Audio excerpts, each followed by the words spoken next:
a normal day for many, many years was you would be up at 5:30, which I'm not everybody does, but that's the way I do. The studio by 7, and the hair and makeup ready to go by 9 o'clock. And the wardrobe on stage, rehearse, and then shoot. Before we would have a whole dress rehearsal of the whole show. Then we found out we saved time and money if we just rehearsed each scene and then taped it. That could run, at one time, I would be at the studio from the beginning of 7 o'clock until 9, 10 o'clock. Just not too long ago, where we thought we'd be out by 6 at all times.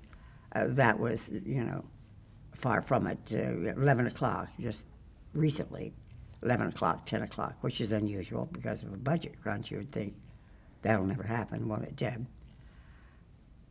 The work day is, I would like to say, would be from 7 o'clock to 6. We now have that about right. But that's because we don't spend 5 takes on a scene. It's called one take. Be prepared, know what you're doing, get in and do it, rehearse it, tape it. So that is what it is now in the economic times.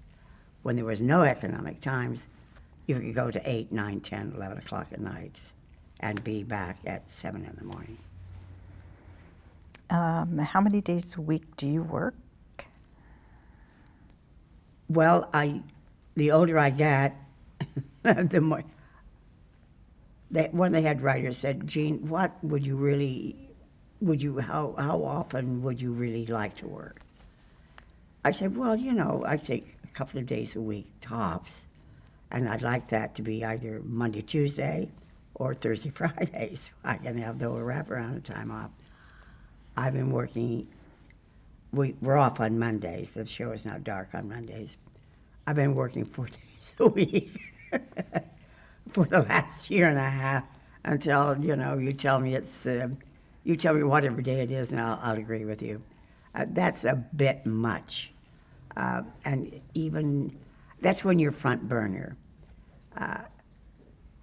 But basically, mine is, for the last year and a half, has been 3 and 4 days a week. It's not easy. And the older you get,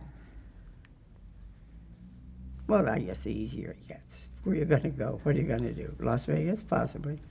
I have no trouble learning lines.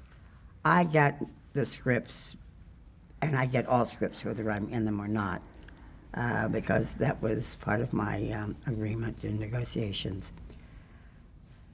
I would say I get the scripts about a week in advance. Occasionally one will be rewritten and it will come sliding in 2 days before, but that's rare now. But usually I will get scripts a week and a half in advance.